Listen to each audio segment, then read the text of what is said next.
Hailing frequencies open, and welcome to Star Trek Discoverage, the live podcast that boldly goes into excruciating detail about this week's episode of Star Trek Picard. I'm your host, Aaron Coker, aka Commander Caliban, and this is my favorite show on the Citadel. Sitting in tonight, that's what it used to say. Now it says, joining me on the show as usual is my co-host. She's the co-host of the Generations Geek podcast, a more or less family-friendly celebration of geekdom. It's Ella Pearson. Ella, welcome back to Discoverage. I was getting in the habit of saying that you weren't here, but you are here, and it's good to have you back. You asked me before you came on, now I'll ask you, do you got the coronavirus yet? Off this morning in bed and the look my roommate gave me. But I don't think so. Not yet. Yeah, as a person who suffers normally from allergies and sniffles sometimes, there's been a little bit of, trying to hold it back. And then being in the Starbucks and being like, and then getting the side eye. And you know how it goes. Mm-hmm. Well, all our classes are online now. Yeah, that's what I heard. I'm not going back after spring break. Is that, yeah, and did they extend spring break? Only by like 3 days, which cowards do the full week. Okay, Why? Okay, yeah. I guess that's not too bad then, but I just, I heard that they were extending spring break, and I was just imagining, like, how many dead sophomores will they find in TJ this year? They're like, woo! It's Corona time. Yeah, no kidding.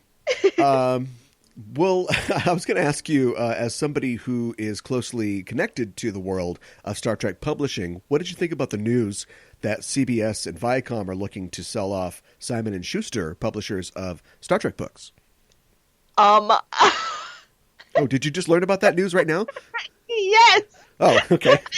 Every week you tell me some shocking piece of information. This is just the Ella Surprise Corner at the top of the show. Interesting. I can give you a little background on the decision. It turns out this was on a conference call, or perhaps I think CEO of Viacom CBS, Bob Bakish, was talking to some investors, like a Morgan Stanley meeting, and he said that they are trying to focus on their sort of core competencies at the company, which is the video streaming business.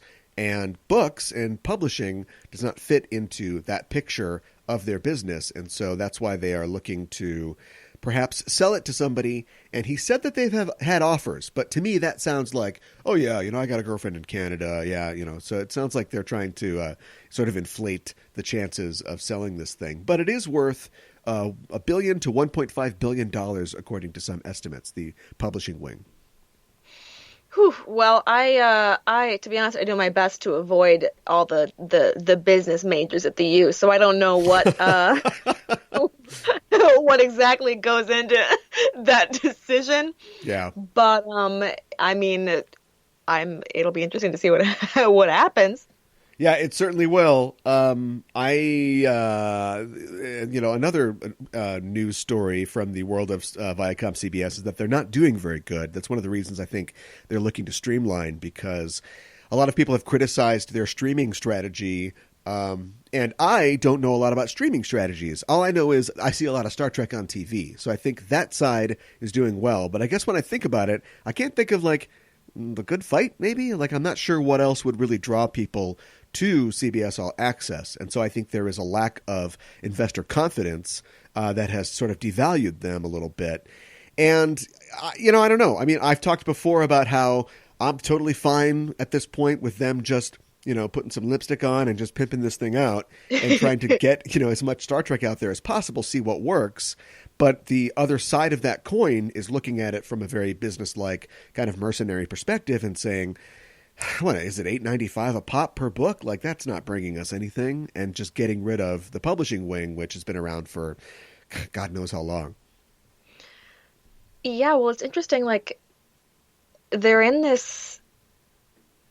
It's like Star Trek's making, like, not that it needed a comeback, but like, to use the word comeback, like Star Trek is having this comeback, and now you're gonna sell the, you know what I mean? It's like, yeah. You're instead of, but I guess we'll see. I don't know. I was concerned about All Access from the beginning because it seemed clear to me that Star Trek was really the biggest thing they had going for them, which is fine, because I think both of us and plenty other nerds are happy to pay, that I think it's pretty cheap, to watch new Star Trek every, however often. But yeah, it's I think streaming's a beginning to be a bit of a tough world. Got Netflix, yeah, Amazon, everything to September 2018 to now. So that's what, like 1 year. I mean, they've got almost 2 years. Well, they got 2 years of streaming from me. I don't know if anybody else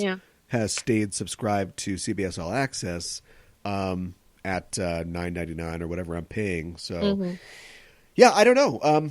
I think everybody, sees the fruit at the top of the tree, and not everybody is exactly sure how they're going to get there, but they're climbing. And so we'll see what shakes loose as we get up the tree, to finish that metaphor, I guess, in a weird way. But anyway, we'll keep an eye on that, and we'll let you know if we hear anything different. But it is great to have you back on the show. A lot, of course, has happened since you've been gone. And we've just seen the 8th episode of Star Trek Picard, an episode called Broken Pieces. And we're here to talk all about it. But first, as always, a warning. We're setting a course for the spoiler zone, listeners. So be warned. We're glad you've decided to join us. But if you haven't seen the episodes, spoilers are incoming. The official synopsis for Broken Pieces is: when devastating truths behind the Mars attack are revealed, Picard realizes just how far many will go to preserve secrets stretching back generations, all while the La Sirena crew grapples with the secrets and revelations of their own. Narissa directs her guards to capture Elnor, setting off an unexpected chain of events on the Borg cube. This episode was written by Michael Chabon, and I think it's enough said at this point. If you don't know who this guy is, I can't help you. It was directed by Maya Vervillo, who's also a name that we're hearing a lot of recently. She directed The Impossible Box, another episode of Picard. The date for this episode is still $23.99, but we do return to the flashbacks structure. In this one, we get a flashback to 2385, 14 years before the main timeline of the episode. And I don't really have any fun facts for this episode. I think all the juice is on screen here. This one's a banger, and we have a lot to talk about as it is. What'd you think of Broken Pieces? I really, really liked it. I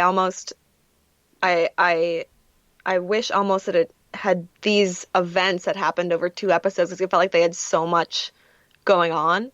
Yeah. But I wasn't like overwhelmed. I just, after it finished, I was like, oh my God, actually that was like a lot of really good stuff all in one episode. But no, I really enjoyed it. I really enjoyed I enjoyed the past 2 as well a lot. Yeah. So they're really, getting in their groove, I think. Hopefully they'll stay in it.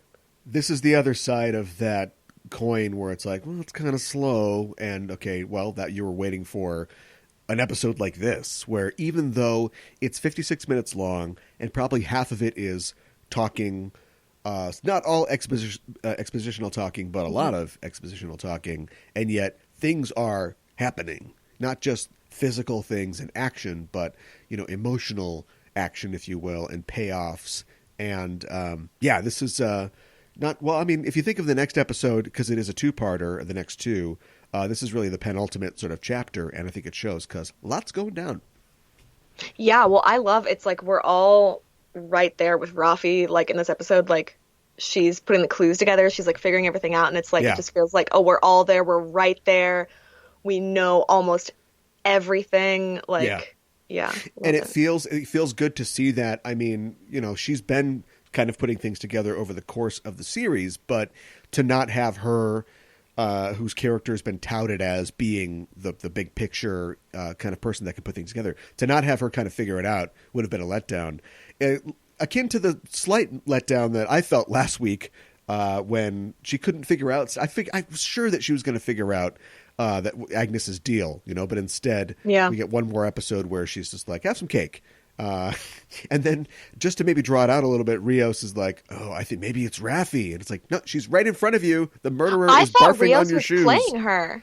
Oh, I thought that he was saying that to Agnes so that Agnes would be like, oh my God, no, it's not her, it's me. You can't blame Raffi. And then he just sent it. And I was like, boof, okay, well. Yeah, well, coulda, woulda, shoulda. But it all turned out okay. we get at the beginning of the episode, we get a flashback to the entire show, basically, up to this point. Like, we see almost everything except Daj blowing up in the beginning. And we get a flashback to what has been described, or what we've seen in flashes previously, this vision of the women standing around this device and getting this speech that it turns out is coming from Commodore O, and they are on Aya, the Grief World? Which is like, it's not a, it's fun. It's a nice vacation spot. Go hang out there. Listen, they have grief, they have anger, they have bargaining. Grief world. Right. They got a gnashing of teeth world. Oh boy, you don't want to go there. Do we talk theories now, or do we just let them play out over the course of the episode? Well, I feel like a lot of our cyber chickens are coming home to roost here. Yes. The tinfoil hats have turned into magnifying glasses. I don't know. But swans, like the tinfoil swan you get from the restaurant. Yeah. Oh my God, yes. Two things. Number one, this vision they're all having, do we think that's a real, somebody had a premonition of a future with synths, and that's what they saw? Like, do we think that's real in whatever way, in whatever tiny way? Do we think that's real, or is that like propaganda? Well, that is interesting. That's something that I don't think that we have talked about previously on the show. If somebody had the ability to kind of in the pale moonlight this, plant some kind of false flag memory, that's a cool idea. But I think that the implication, what we had theorized about on earlier episodes, is true, that it is this ancient memory that has been passed down from person to person, possibly woman to woman, in the Zatvash organization. This happened a long time ago, or I guess, I don't know, maybe it would exist in the fossil record. Maybe we should know about this. But there's like cave drawings of them standing around that thing. Right, yeah, with Romulan caves. But it seems like, that this did happen, like something bad happened. And Picard, there's no number on it until late in the episode, I believe, like Picard says, 200,000 years. And I wasn't exactly sure where he got that, but it would put that pretty safely into like the galactic past as far as, intelligent spacefaring life is concerned. So it's possible that this could have happened so long ago that something terrible happened and most memory of it was lost. But somehow this memory was passed on. That's what I was getting out of it. Yeah, I don't know. It's fishy. Tinfoil is here. Well, I don't disagree. But then my other thing is like, so, what's her face? Commander O? Commodore O? Commodore. Is she like, how deep is Starfleet in this? Because like, is she a full double agent? Like, she's like working for the Romulans, and so that's why. Well, everybody said I want to make connection with Starfleet. I want to make this clear. Everybody says the Romulans, and I heard the Romulans when they were sort of laying it out at the picnic table, and it's not the Romulans. It's the Zatvash. You're right. You're right. They're working on their own. Yeah, right. When Section 31 does something, it's not the Federation, although in some ways it is, but it's Section 31. I don't know. I got the idea when O was talking about in that opening narration about the four mothers and guarding this storehouse of memories, that they're working on their own, and I think that the plan was to insert her into a powerful organization so she'd have the ability to affect events. And it turns out that apparently she was not only a secret agent, but also very talented at administration and was able to rise to the rank of Commodore and Chief of Starfleet Security, but that's how these things work. And so she was in a position to help orchestrate the attack on Mars and then also probably guide the public response to it, the intended effect, which was a ban on synthetic life. Yeah. Yeah, I don't know. I guess it's like, it feels like we finally have more answers, you know what I mean? Because it feels like the first few episodes, all we had were questions, and now we have more answers, but now I'm like, okay, but I need the specifics. Yeah, I want to know. I feel very similar. Especially in an episode where this is clearly the episode where they wanted to just lay it all out. Like they wanted you to have no questions, or at least very few questions. And they even at the 11th hour bring in a totally new element of this, which we'll talk about in a bit, which is Rios's involvement in this. It's not that he's just some disillusioned Starfleet officer. No. He is directly connected to what we're talking about, which is just perfect. I hate things like that. It makes the galaxy feel like 3 blocks wide. But, you know, it's an epic adventure story. That's what we've got. But all these women are viewing or experiencing the admonition, they call it. And it's not great. It's like watching Jack and Jill, the Adam Sandler movie. You want to hit yourself in the head with a rock and tear your face off. And not great. And we see a vision of a sort of robotic face that sort of morphs into Data. And we see, I didn't go back through it frame by frame, but I thought I saw like a dead and decaying fox or something. Which yes. Immediately put me in the mind of Antichrist, Lars von Trier's Antichrist. Oh. I don't know if you've seen that, but there's a scene where a fox is basically dying and devouring itself, and then it goes, chaos reigns. So that's what it's a weird movie. I don't know what they were trying to evoke there. But anyway, it's real bad. And Rizzo is the only person who's like, yeah, that sucks. So I don't know if that means that she has the mental power to handle it, or if she was just already screwed up enough to be like, yeah, it's up my alley. And O's like, see me after class. Good job. Let's do a Mars. She's like, oh my God, you're not tearing your face off, so let's talk later. Yeah, right. Oh my God. I mean, I think the like flashback / flash forward memory thing, I feel like, to me, well, the thing with the fox especially is just like, they're just trying to do, oh my God, what's it called? The like, God, I hate it. The like modern art, like videos where it'll be just like maggots and then like a lady screaming and just like weird stuff to just make you feel bad. You know what I mean? Like Dolly slicing a woman's eyeball. They showed on the news or whatever. Yeah.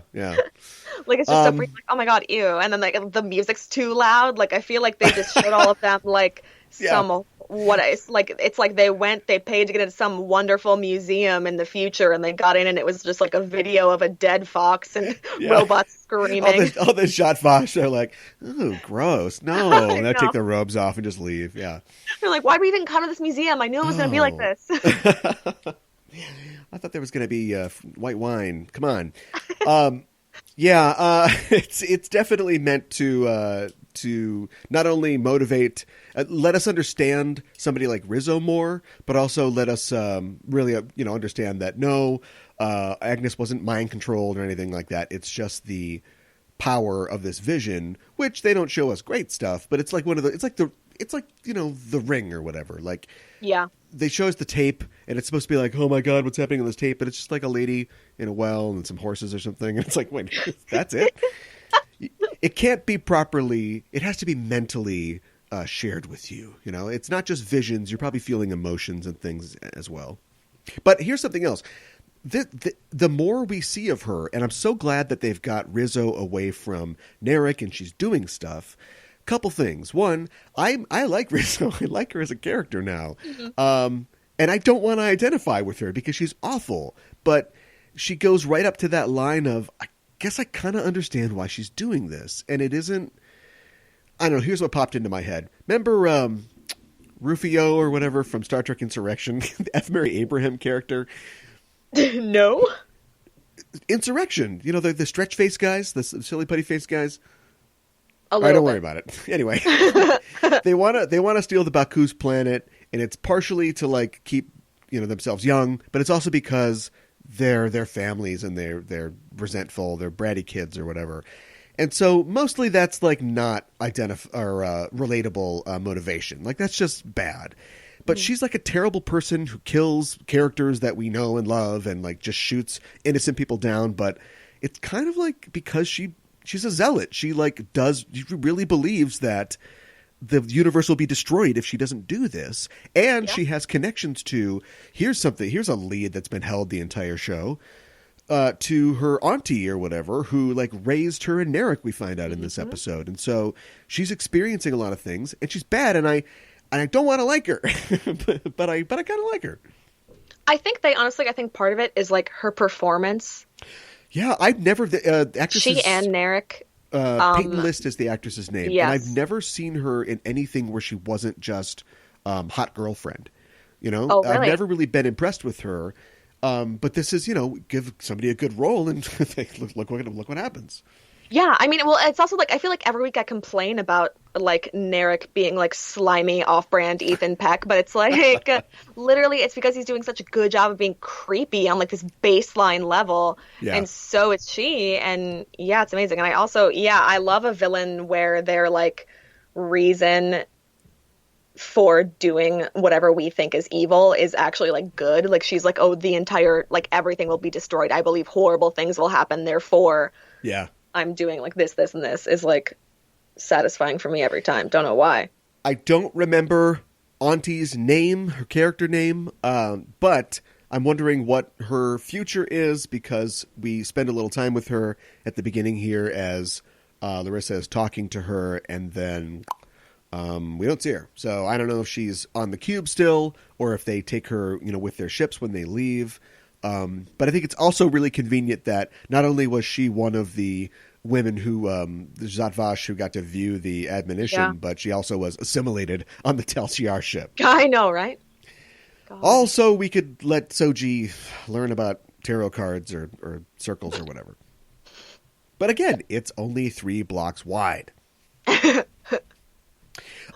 In another part of the cube, looks like Elnor is in trouble. He's set upon by a bunch of Romulans, but Seven shows up, I think, which we expected. We had seen in the preview, and she's there to help out, which is great. We move over to La Serena, and Rios sees Soji, and he kind of freaks out a little. And to the point where, at this point, when you've got traitors on board, you've got sleeper agents, you've got robots that are girls, when somebody starts to freak out, you don't just go, hey, get on it. You got to medical scan them. You got to do something. Immediately put a force field around them or something. But we just let this go because this is going to be Rios's arc for this episode.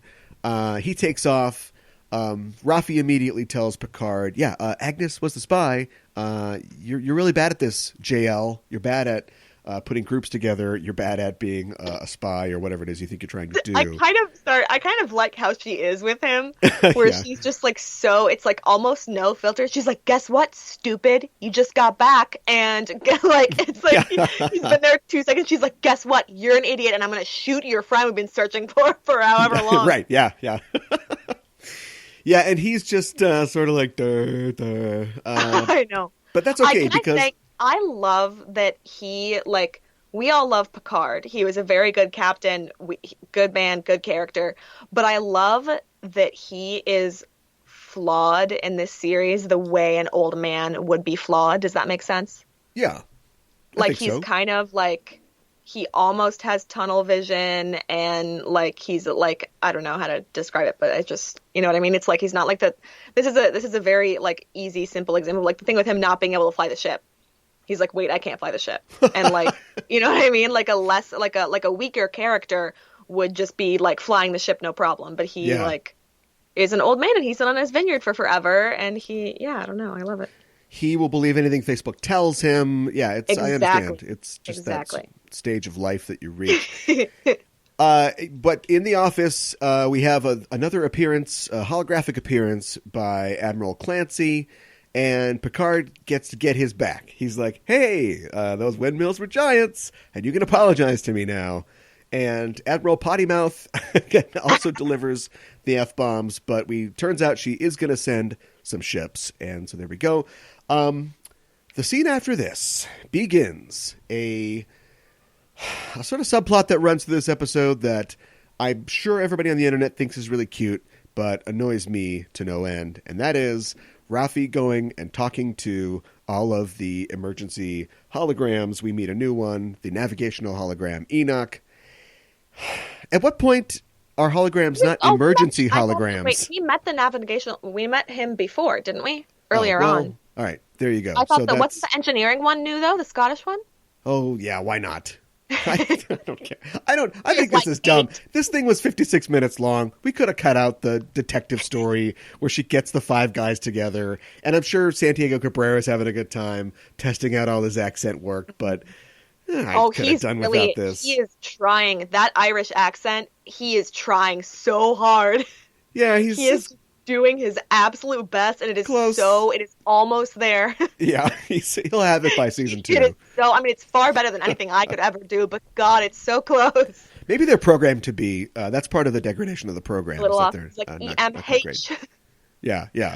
I love this for Raffi's character, though. I love the payoff of her, like, she's like this crazy conspiracy theorist. No one believes her. And then this episode, she gets to do her thing where she's like, no, I know you know this. I'm going to figure it out. Something's happening. And she puts it all together. Like, yeah, I thought it was after silly. Her whole thing, after her, like, I mean, it was, but after her son was so like ruthless with her, and then she gets to like have this payoff.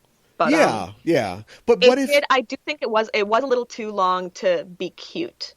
You are right. The cuteness stopped after a minute. Cuteness has a mileage, yeah. But what if she wasn't stuck on the ship, and let's say that she disembarked at Free Cloud, and then this was, all side scenes of her off La Sirena, like, bracing people and like hacking into stuff and like doing her own sort of side thing, and then coming back with, I've got it. There's 8 stars. That's what the conclave is. Is a conclave 8 stars? Conclave's like people, whatever. I didn't learn anything in astronomy, so It's 8 stars. That's all we need to know. Back on the cube, 7 and 9's like, let's steal a cube. And so that's what we're going to do. Every control surface is holographic, which, I don't know. That's probably how things are going to be in the future, but I can see now why Tom Paris liked having those levers and dials in the Delta Flyer. It just feels a little more solid, a little more sci-fi. Levers and dials are fun, but so are freaking holograms that you can just snatch, you know what I mean? And no coronavirus. Exactly. Can't touch no hand sanitizer. No services, right. Don't have to like wipe down my keyboard with Lysol at work. Right. Yes. Or just spray the Febreze in the air, yeah. So she is setting the cube to regenerate, and Rizzo's like, okay, we got to kill everybody. Let's get on that. We cut back to the Sirenia for one of the best conversations or scenes, I think, in the episode between Soji and Picard, and it's the whole, so, I'm a robot talk, like, do I even like eggs? And Picard is very focused on his investment in this relationship, which is her connection to Data, and he sort of leads with that. And it kind of ends up being about Picard instead of Soji. I think that her fears are quelled quickly, but of course, we'll delve into that later. But I like the fact that we got into Picard's connection to Data, and we get him to really admit that, he loved him. And Data was, in a lot of ways, something of a son to Picard, whether or not he realized that. And I love the fact that he said, not that Data couldn't feel emotions, because I think we all know that Data did feel emotions. But his capacity... When he cried when he found Spot, he had the chip, but I mean, like, even before the chip, come on. But Picard said that his capacity to feel those emotions were limited, and that they had that in common. And I was like, okay, that's good writing. It was really good, and clearly his... connection to Data is such a big part of this entire series. Yeah. But I wish that when she was like, do I even like eggs? I don't know. I wish he'd been like, if you like you're eating them, kind of. It seems like maybe you just feel average about eggs. That's fine. You eat, therefore you do. Yeah. You know what I mean? It's like, I wish he had been like, you don't have to... Cogito ego. Sorry, go ahead. It's just like whether or not you were programmed to like eggs. If you like eggs, that's great. Have the eggs. Like, I wish he had been like, bro, it's just relax. It's fine. Yeah. Which came first? Is that what they're doing? The egg or the egg or the programming? Yeah. We get out of that. We cut back to, of course, Raffi doing her thing. I liked when. Okay, all right. So the holograms are growing on me, but she gets the hospitality program back. She's like, "Yeah, hit me up. I need a drink." And he's like, "No, you said no drinks. You turned off the override. You turned off the meta override, and I don't know what a meta override is, but it's the name of my new band. I know that for sure." And we got that going on. We cut to Rios' quarters where he's hanging out. And, like, does this appeal to you? Can I ask you, as a viewer and as a woman, is this cool? This guy seems so cheesy to me. Like he's got records, man, and he's got The Stranger. He's got all these existential books. He's a real deep thinker. Like, is this cool? Because it just seems like, come on. Like, if I met him in college, I'd be like, oh my god, he's so cool. I bet he has like all Camus books in his room. It's a little extra, but I feel like the whole thing with nobody in the future watches TV, or like really, like there's not really Hollywood movies. There's not like a summer blockbuster.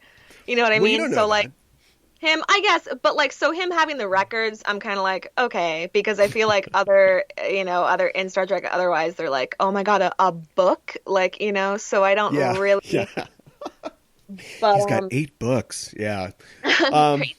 And he's listening to Billie Holiday. I love Billie Holiday too, but we couldn't. This is a chance to not do that thing where everybody loves 20th century media. Like, I'm sure if you go to Michael Chabon's house, he's got a bunch of Billie Holiday records, but we couldn't have done something that's just a little. I don't know. It's just a quick note. Yeah. Well, like, they had the shot of the Surak book, which was nice. Yeah, that's true.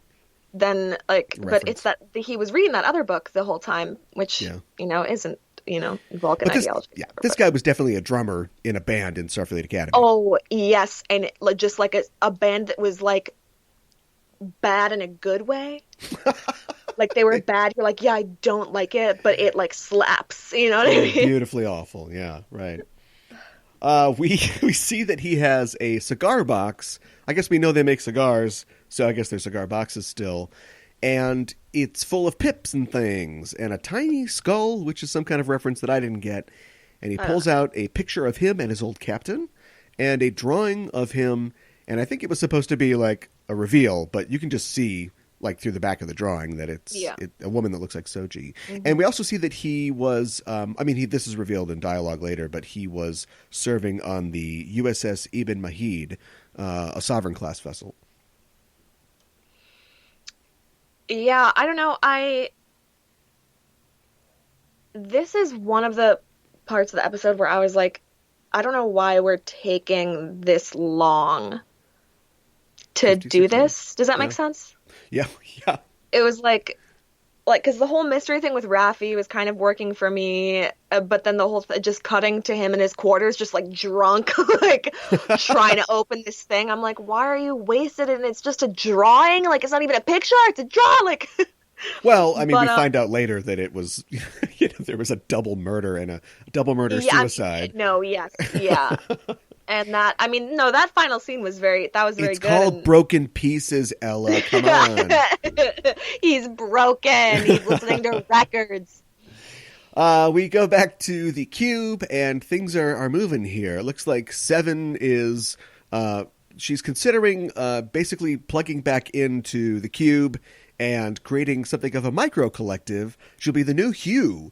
And having these Borg be able to defend themselves. And again, it's one of those things where I guess you don't want it introduced in the same scene they do it. But when you do it in this scene, you know that when we come back to these guys, that's what they're going to do. Like, that's just how these shows work. And they will do that in a little bit. Let's see. I'm going to skip over where we talk about where Raffi talks to the 5 holograms. Although it was interesting to find out that Rios, they say that he suffered some kind of brain damage, which is part of the reason that he... I thought they said breakdown. Oh, breakdown. Okay, so, see, my closed captioning doesn't work. But I understand the breakdown, and it is beautifully and wonderfully and terribly brought to screen by having 5 different versions of him. I get it. In sickbay, Agnes wakes up, and Picard is basically like, hey, welcome back. You're going to turn yourself in? And she's like, okay. And he's like, why did you kill him? Mild shock. And she tells him all about what happened. And I don't. It's all the way that it's the way that modern shows work now. Like, I don't like it when characters reveal something like as soon as we learn about it in the narrative. Mm-hmm. Like, we just saw basically what. I mean, they've been hinting at it, but at the beginning of the episode, we see the admonition, and then now that we've seen it, she reveals it to Picard. And it's like modern TV doesn't care much about dramatic irony, it seems. Like, I think it's okay for, like, us to learn about something and the characters on the show to be ignorant of it, but instead it just feels like she's, and even just from a narrative perspective, she's just repeating something that we just literally just saw and learned. Yeah, that's a good point to make, actually. So anyway, it's just a little, I know we only got 10 episodes, but I wish that we could sometimes, stagger these reveals a little more. Well, yeah, or keep the suspense a little bit longer for the audience, you know what I mean? Discovery did this a lot too, where we don't know who the angel is for 10 episodes, and now we do, and then in like 2 or 3 episodes we're in a giant fight, with control and AIs and everything, and it all comes to a head. She tells him that she can't tell him the whole thing because of a psychic block, which I found was interesting, but the vision's very old, and synthetic life will destroy us all if we don't destroy it. So we've heard that before. Back to Rios. Looks like Raffi finally does get in and talk to him, and he kind of tells her the whole situation, which is, this is all new information for us at a very late date, but he was on the Ibn Mahid, and he really cared about his captain. He was something of a father figure to him. They found a ship that was a weird ship. It was a first contact situation. They didn't know these people. And they brought 2 people aboard, an ambassador named Beautiful Flower and Jana, this woman that looked like Soji. And they had a good time. A good time is had by all. Much French fries and peppermint ice cream. And then the captain gets a call, ring, ring. He shoots them both and kills them. And then we find out that it's an order, a black flag order from Starfleet Security. And the captain was so traumatized, and Rios really tore into him about it, that he killed himself. And the whole thing was covered up. And it left Rios with a post-traumatic dysphoria. And he and Raffi basically put together that they were synths. That's what was going on here, even at that date. And we're not given an exact date of when this happens, but even then, they didn't want. They had a standing order to get rid of synths. And I got to say that Santiago was pretty good in this episode, this thing as well. I know he's trying all his accents, but when he's doing this emotional scene, I thought that he was really great. A lot of good acting. No, that's what I was going to say too. That was a very standout scene for him. That was amazing. Yeah. Same with even though what's the name of the girl who plays Agnes in that scene where Alison Pill. Yes, it's like even though we already know the information, it's like I was very taken by her performance. They really, I mean, did you see Newsroom? That was the show that she was in, right? No, I've seen Scott Pilgrim though. No. Anyway, she's just a side character in that. She's amazing in Scott Pilgrim, but Newsroom, crazy. And so, I'm happy that they gave her something with some meat. I might have to suffer some Sorkin to see a good performance. I was just going to talk about her, actually, because Soji and Agnes are meeting up now, and finally we get the meeting of the creator, in a way, with her creation, and she's fascinated by... she eats and sleeps. We stopped before poop, but I was kind of looking for, I get that it's like this amazing, it's real, this thing is real, but I thought she'd have some more complicated scientific things that she wanted to know, about her. And I think that would have offset more Soji's just plaintive question, do you think that I'm a person? I eat, I sleep, I pee, whatever. But I also feel like that's those are kind of, it sounds so simple, but those I feel like are kind of the complicated parts of building an android, because Data essentially was perfect, but he didn't really eat. Do you use contractions? Yeah. That's what I need to know. And I don't know, but I mean, I thought it was interesting, I think, for Agnes's character that she had such trouble answering that question. Yeah. Because she clearly was so, I don't know, because when I was watching the scene, I was like, oh my God, this is beautiful. She loves her so much because she is she's really she's almost no longer a synth. They've made, a living, a being. And then so just am I a person? And she's like, ooh, that's tough. You know what I mean? But yeah. That's an interesting interpretation. I was kind of comparing it to, the time that Laura and Data met Dr. Soong. And it wasn't And this is all, this is something that's written 30 years ago or whatever, but it didn't have the same feeling. He was just sort of like looking like behind their ears and like, grabbing their head and looking at parts, and they're like, oh yeah, you seem like you're going pretty good. Like you're checking up on a car or something like that. Yeah. And I did like the fact that this had the quality of, it's my baby. Like, look, we made her, it felt more emotional. It was a very different than Data's relationship to his creator, which I thought was really good. Yeah, it was also like a little bit like her being like, oh my God, the beauty marks. Oh my God, you're perfectly imperfect because your skin isn't flawed. I was like, okay, let's just take a half step back, Agnes. But no, yeah, and like, yeah, what a comparison of two scenes, honestly.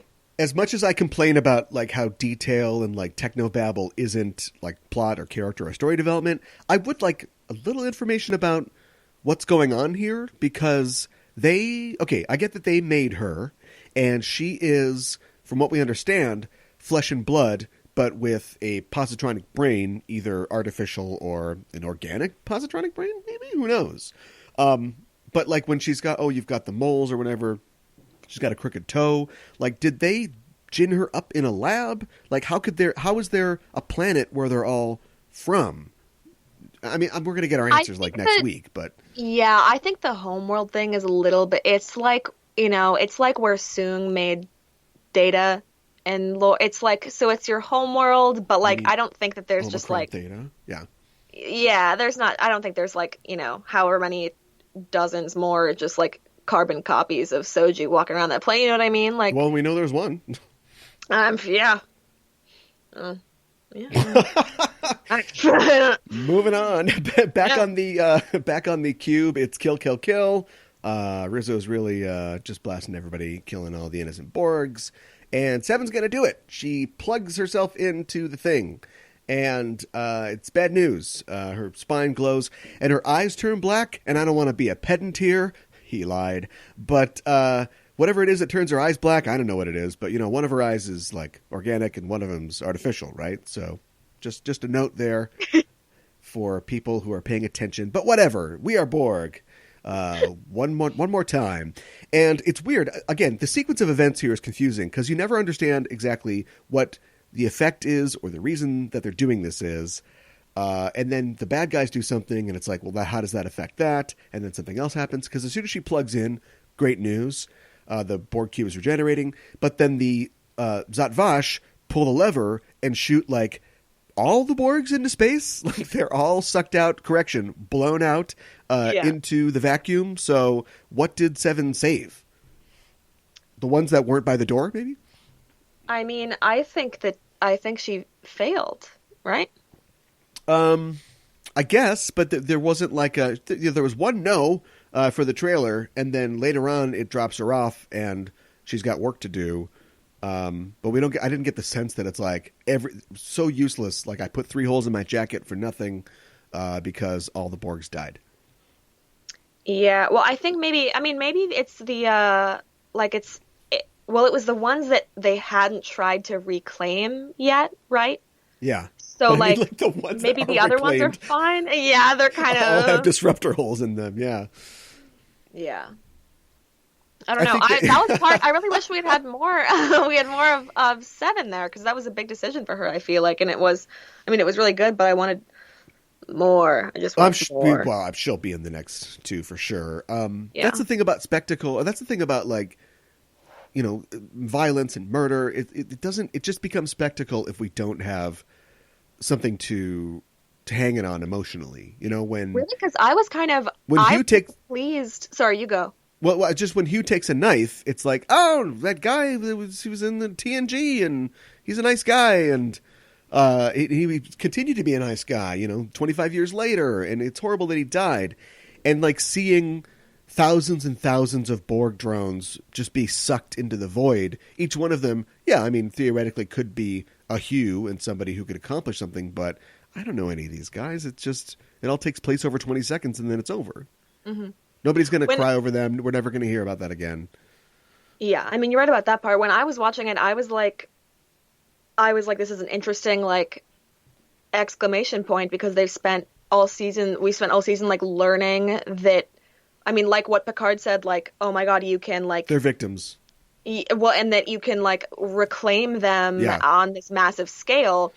And so then Seven like launches it and you're like ready. And so then when they all get blown out, I was like, oh my God, they literally were so close to being saved. Those are like each of those is a person and now they're gone, you know? No, like absolutely, like Rizzo did a genocide, like 100%. But I just, you describing that to me, that's the particulars of the plot. That's what happened, but I don't. I just don't emotionally. It didn't hit you. Yeah, I'm not really connecting with it. Because well, those scenes were fast though too. Yeah, they really are. And at the beginning of the show, it's like, oh, we've got a Borg cube. Well, I wonder if it's going to get activated again, and a lot of Borgs are going to die. But that's what happened. Back on the ship, La Serena. Agnes lets everybody know she's done murdering people, so that's great. Peppermint ice cream and French fries. I could see how that would work. And can you? You never dipped French fries into ice cream? Yeah, vanilla. Oh, okay. Sorry. Well, she's a robot. What do you want? And we've got a situation here which... Whoa. Wait. Here. What? We've got a thing where this, again, reminds me... I mentioned this on Discoverage in Season 2. The similarities to the Mass Effect video game series, where in Discovery we have a situation where... research into artificial intelligence leads to a war of the robots type situation that screws everything up.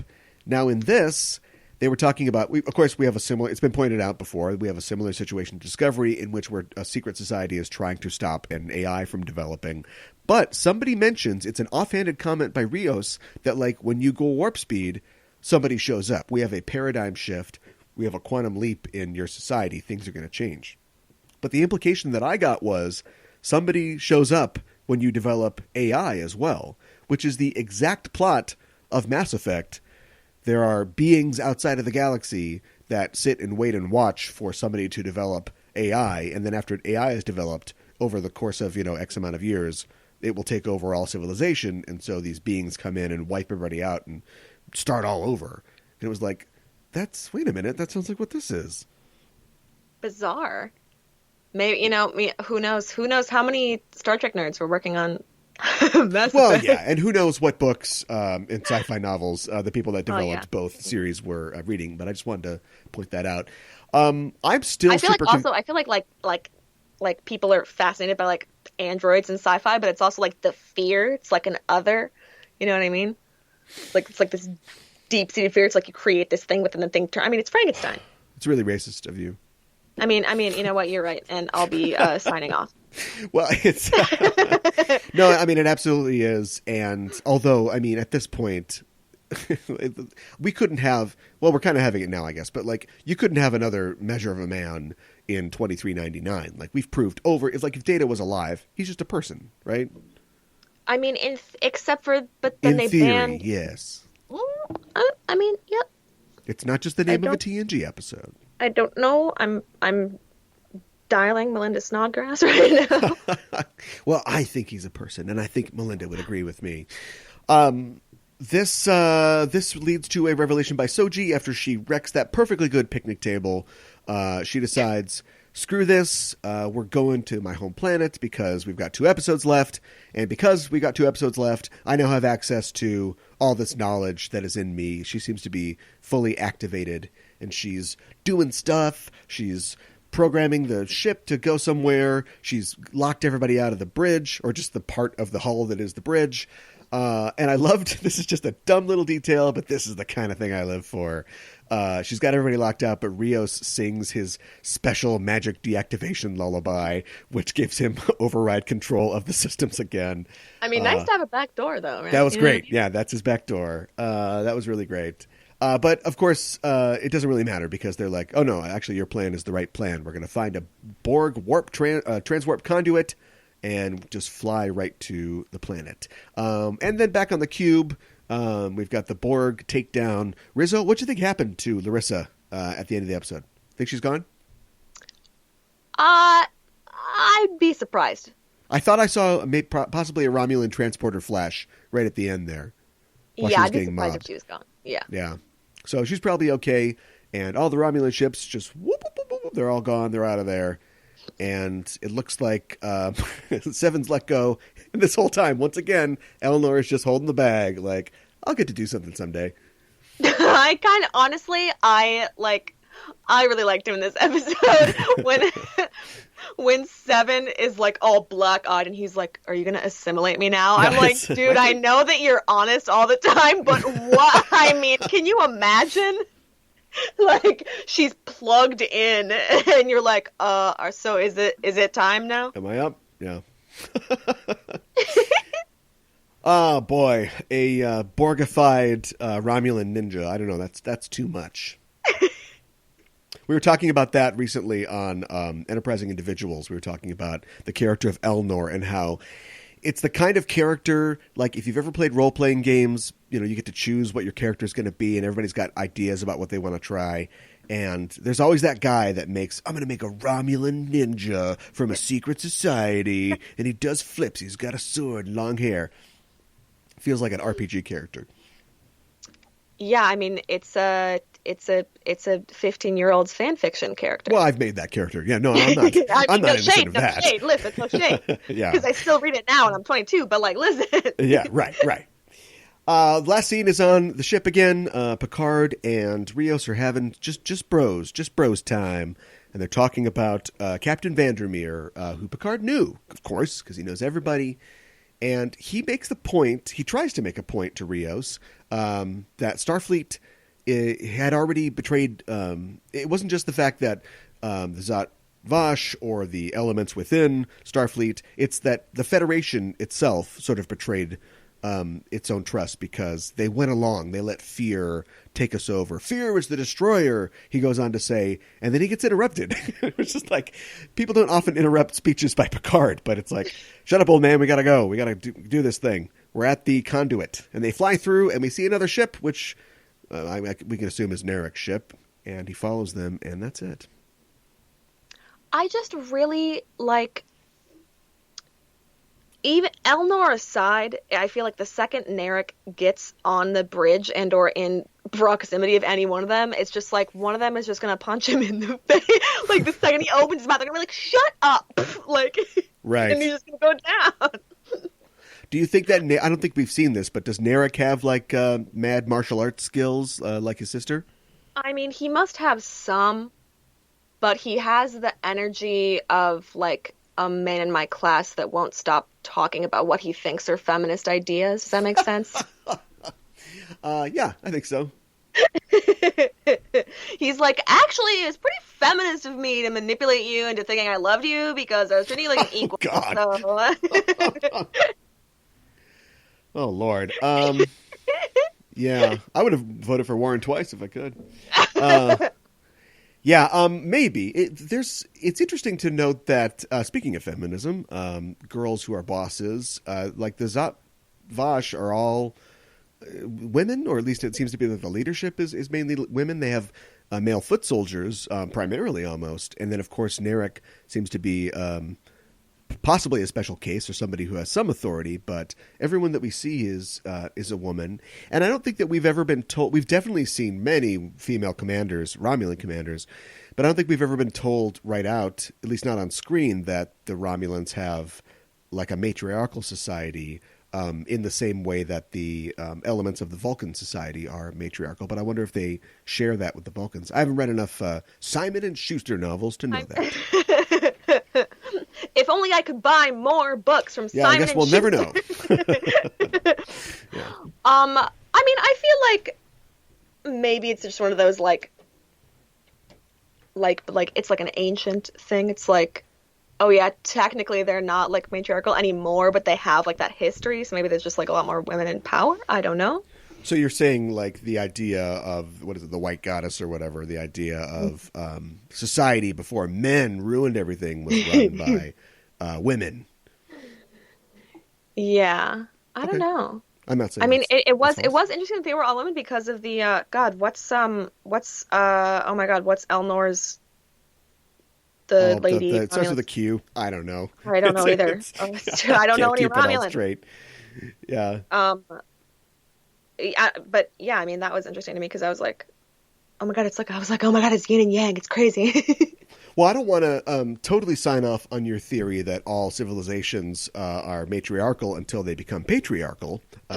That is your theory, right? But I mean, it's not like with the Vulcans, it's like very, you know what I mean? So it's like if the Romulans come from the Vulcans, but I mean, but also like also they could be matriarchal. I don't know. But I mean, but if assuming that's assuming that's true, that sort of People magazine reading of history, like then a society like the Zatvash, who was withholding ideals that are literally hundreds of thousands of years old, it would make sense that they would organize themselves that way. If they're just passing this admonition from female to female, then I think their command structure would just fall in line with that. Yeah, or if they're holding, like, if their ideals are closer to like their like Vulcan, like the ancestry they share with the Vulcans rather than like more modern Romulan society. I don't know. Hashtag not all male Romulans. Exactly. That's exactly my point. Yeah, I think Gloria Steinem had some good ideas, but, she went a little too far, maybe. We see next week, wow, looks like things are really breaking loose. And again, wish I had that closed captioning, but I think the home planet of Soji is called Cathelius or something like that. Didn't get a spelling, so I couldn't do an etymology off on it. And then we see some bogies. We see the La Serena in contact with some ships that look like giant flower-type things. Yeah, they look like the not so beautiful flowers of that thing that attacked Kirk on Delta Vega in 2009. You know what I mean? Okay, yeah, they look gooey. Yeah, very specific. Yeah, not sure what's happening there, but again, I love the idea of an organic technology that doesn't get explored a lot in Star Trek. We get the Gormagander, I guess, in Discovery, but a lot of Farscape ideas are finding their way into Star Trek, new Trek, and I like it. We'll see. Yeah, what a wild ride today, honestly. Any final thoughts before we wrap it up? I don't know. I'm very excited. I really think they seem to have, hit their stride. Yeah. We got a couple more to go, and we've had ups and downs, and I've complained about stuff, but I'm already looking forward, or I'm looking into the future when we won't have any more Picard for a while, and I am regretting that. I'm going to miss the show when it's gone. I know. I was thinking about that today, and I was like, "Oh, I want to keep watching." Oh my God, the sound that came out of me when I saw Marina Sirtis walk on screen. Yeah. Like, I screamed, and then I heard my roommate from like 2 bedrooms down in my apartment go, "Hello!" I was like, "Ah!" Oh man. Oh, it's pretty great.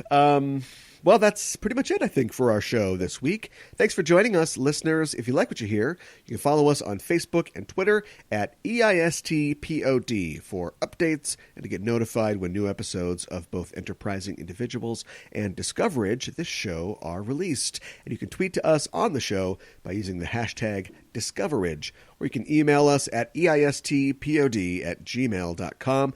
And while you're on the internet, why not head to your listening platform of choice and subscribe to our show feed. Give us a rating and a review because it really does help us out. If you want to help the show grow, you can stop by our Patreon page at patreon.com/EISTpod. And as always, if you like the show, tell a friend. Discoverage will return on March 19th for the 9th episode of Star Trek Picard, entitled Et in Arcadia Ergo, Part 1. That episode will be directed by Akiva Goldsman. Oh boy, so we'll be going live once again at around 7 p.m. Central, so join us then. You can follow us in the meantime on Twitter or Facebook at EISTpod to get notified when we're live and broadcasting. In the meantime, you can check out our main show, Enterprising Individuals, at enterprisingindividuals.com. Every Wednesday on the show, I'm joined by a special guest to discuss in excruciating detail a selected episode from a Star Trek series. We also have news from the Trek sphere and interviews with special guests. And our latest episode dropped just yesterday, or actually dropped today. And on that episode, Mikan Hana of the Just Enough Trope podcast is joining me to talk about some of the recent news in the Trek world, including that Simon & Schuster story. You can check that out at enterprisingindividuals.com. Ella, thanks as always for joining me. It was great to have you back, and remind people where they can find you online. Thank you. You can find me and my dad's podcast, Generations Geek, at generationsgeek.com, Generations Geek on Twitter, and wherever you listen to podcasts. And our most recent show, I talk about all the actors that I got to see live on stage in London and meet a couple of them. Yeah, so and I don't, considering the situation in London, this might be the closest you're able to get to any West End theater in a while. So listen to Generations Geek's show about theater and just imagine when those theaters reopen, hopefully soon. And great, that's it for us. Thanks for listening, people, and we are signing off. This is Aaron for Ella saying live long and prosper.